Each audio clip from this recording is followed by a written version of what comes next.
Puji Tuhan, salam sejahtera dalam kasih Tuhan kita Yesus Kristus. Mari jemaat Tuhan, pada saat ini kembali kita boleh dapat menyiapkan hati kita untuk kita bisa menikmati berkat Tuhan lewat ibadah kita secara online pada saat ini.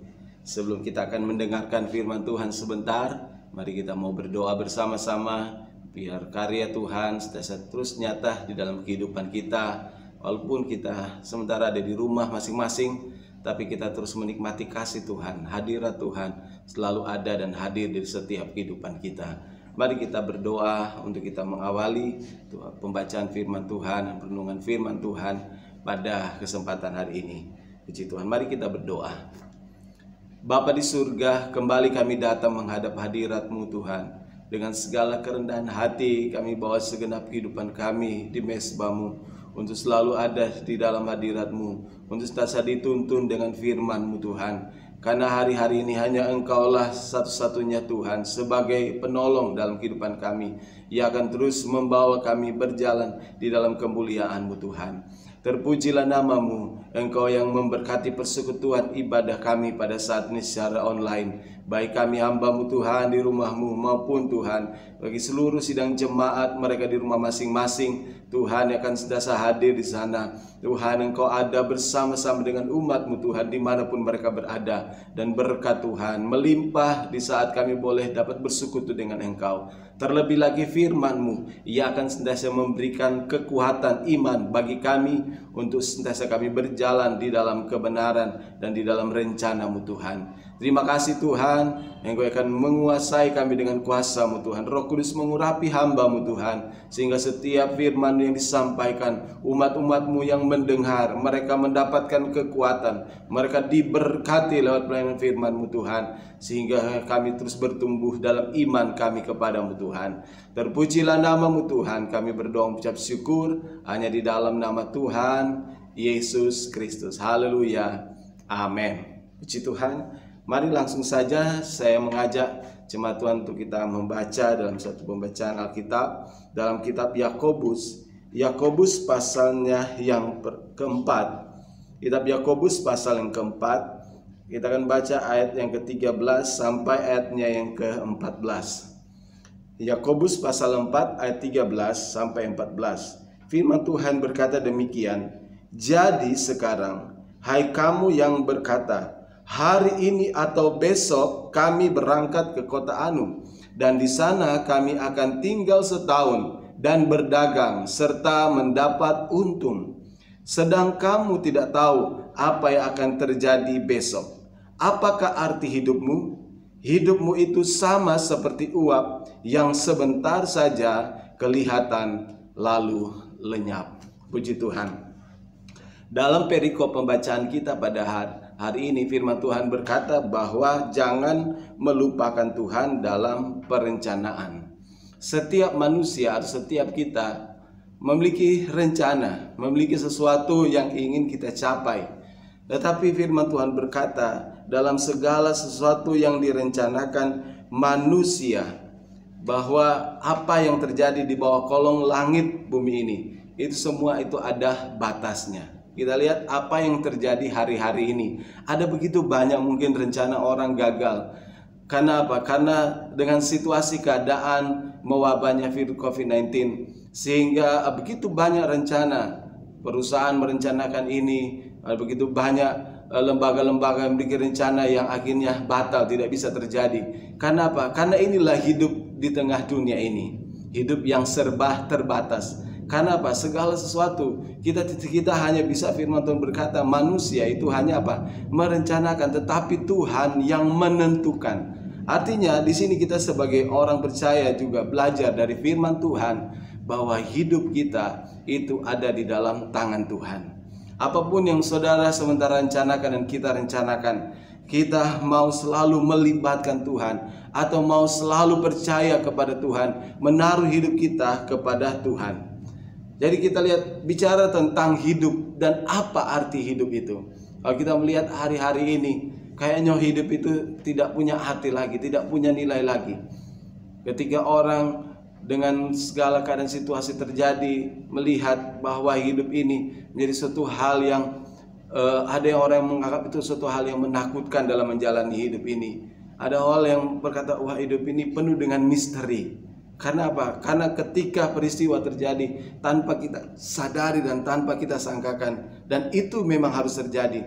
Sebagai orang percaya kita imani bahwa apa? Adalah kehendak Tuhan di dalam semuanya ini.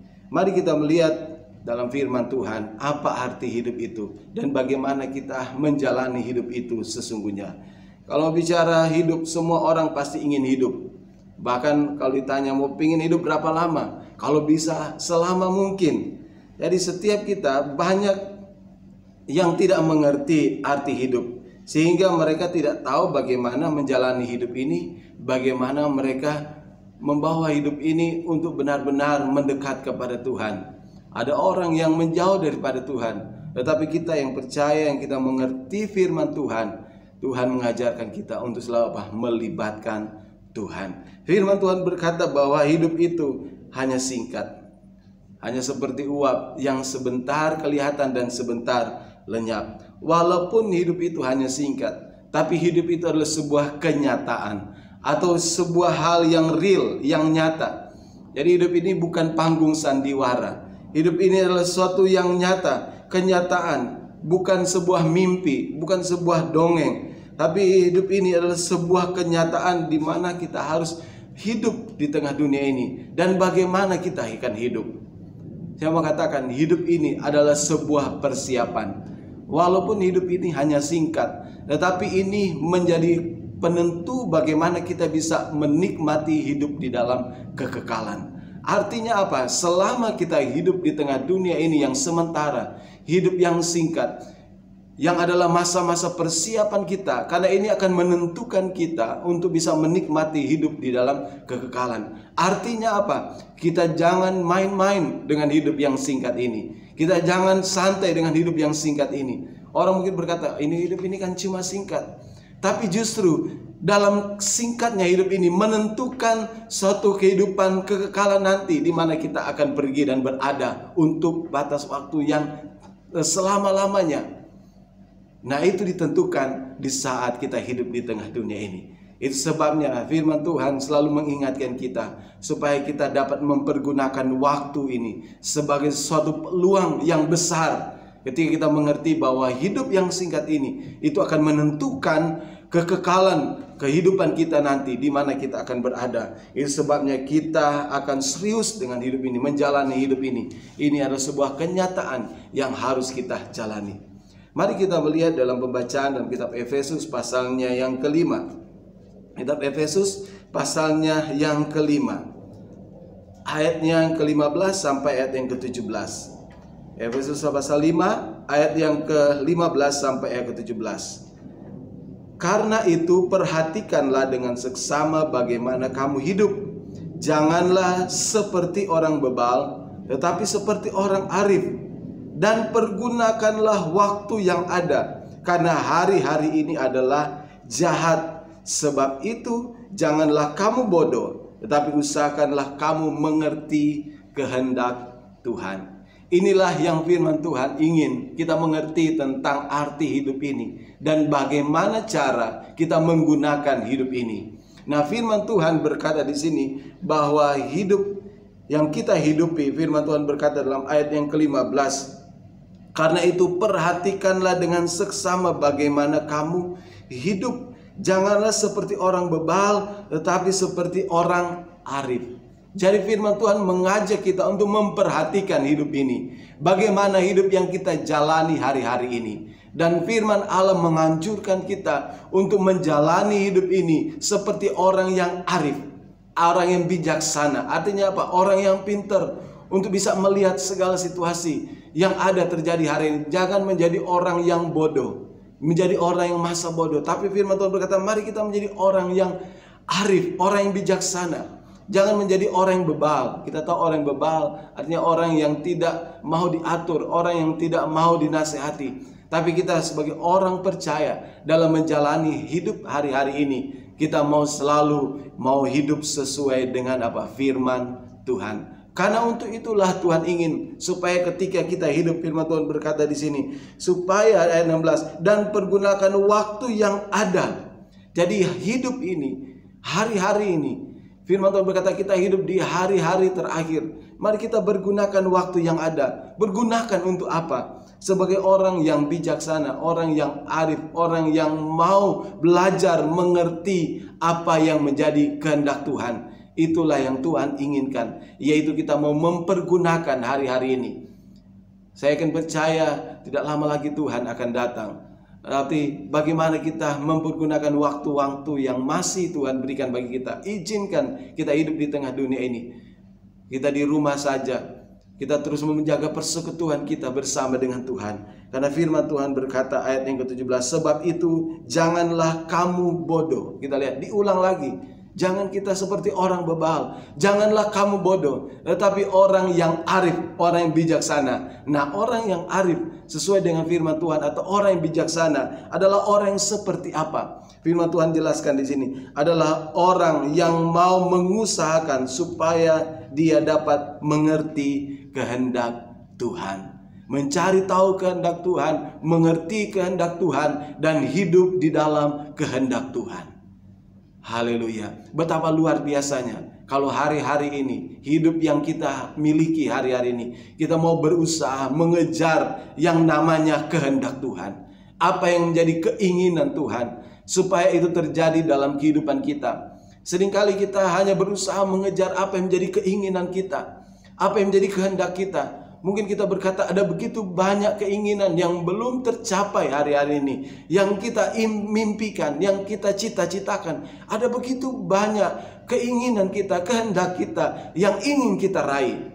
Tapi firman Tuhan mengajak kepada saya saudara sebagai orang percaya, dan Tuhan mau supaya kita menjadi orang-orang yang bijaksana, orang-orang yang arif, bukan orang-orang yang bodoh, yaitu orang-orang yang mau mengejar kehendak Tuhan. Jadi hidup ini adalah sebuah kesempatan yang Tuhan masih berikan. Kalau kita bisa bergerak, bernapas, saudara masih boleh ada hari ini. Kita boleh ada hari ini. Allah ingin supaya mari hari ini kita mau cari kehendak Tuhan. Amin. Apa kehendak Tuhan? Kehendak Tuhan adalah apa? Isi hati Tuhan, keinginan Tuhan, yaitu firman Allah. Melakukan apa yang Tuhan ingini, melakukan firman Tuhan. Itulah menjadi kunci utama dalam kehidupan kita sebagai orang percaya, untuk kita bisa melihat hari-hari ini menjadi hari-hari yang baik dalam kehidupan kita. Seperti apa yang dikatakan oleh Rasul Paulus kalau kita membaca di dalam kitab Filipi pasal yang pertama. Mari kita lihat Filipi pasal yang pertama. Rasul Paulus meresponi dengan baik tentang arti mengapa dia masih hidup di tengah dunia ini. Filipi pasal yang pertama, kita akan melihat ayatnya yang ke-21. Filipi 1 ayat 21. Kita baca di sini. Karena bagiku hidup adalah Kristus dan mati adalah keuntungan. Tetapi jika aku harus hidup di dunia ini, itu berarti bagiku bekerja memberi buah. Jadi mana yang harus kupilih, aku tidak tahu. Kita lihat Paulus, seorang rasul yang luar biasa dipakai oleh Tuhan. Dia menyadari tentang arti hidup ini, bahwa hidup, terlebih hidup yang telah ditebus oleh Tuhan, hidup yang telah diselamatkan oleh Tuhan, sehingga kita boleh ada semua karena anugerah dan kemurahan Tuhan. Nah, bagaimana cara kita menggunakan hidup di dalam keselamatan ini? Paulus berkata, hidup bagiku adalah apa? Kristus yang hidup di dalam aku. Jadi kita sebagai orang percaya, kita mau juga memiliki sebuah pedoman seperti apa yang dimiliki oleh Paulus, yaitu hidup yang aku hidupi saat ini. Karena bagiku hidup adalah Kristus dan mati adalah keuntungan. Nah, orang yang memiliki keyakinan seperti Rasul Paulus bahwa hidup adalah Kristus yang hidup dalam kita, kematian itu bukan satu hal yang menakutkan, tapi itu menjadi sebuah keuntungan yang luar biasa. Karena kita sudah menginvestasikan kehidupan kita kepada Kristus, maka jaminannya adalah hidup di dalam kekekalan.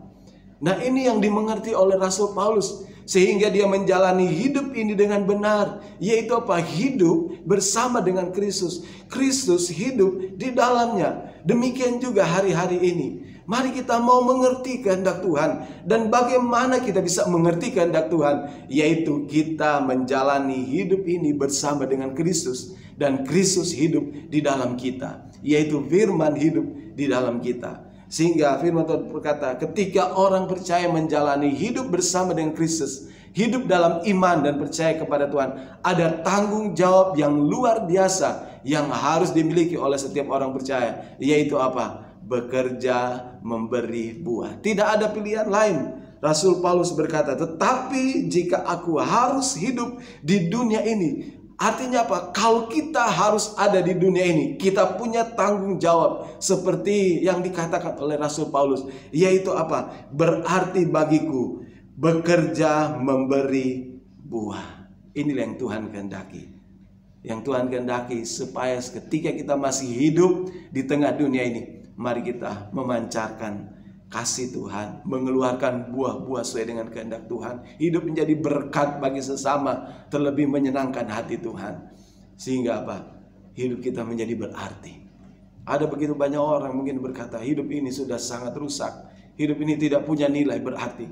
Dan nilai atau berarti hidup seorang tidak diukur oleh seberapa besar pangkat, jabatan, kekayaan, kemuliaan dunia yang kita miliki. Tetapi firman Tuhan berkata, hidup ini akan berarti ketika hidup kita bisa menghasilkan buah.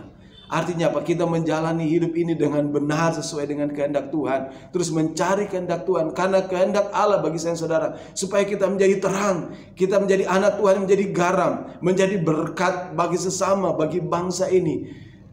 Kita yang sudah diselamatkan menikmati kasih Tuhan, supaya kita juga bisa membagikan kasih Tuhan. Artinya apa? Kita menjadi orang-orang yang dipakai oleh Tuhan, jadi sarana yang dipakai oleh Tuhan untuk memancarkan terang kasih Tuhan itu, sehingga orang lain juga bisa menjadi orang-orang yang diselamatkan. Mari kita memiliki falsafah hidup seperti Paulus. Kalau kita hidup, itu artinya apa? Hidup untuk memberi buah. Hidup itu hanya singkat. Yakobus berkata apa?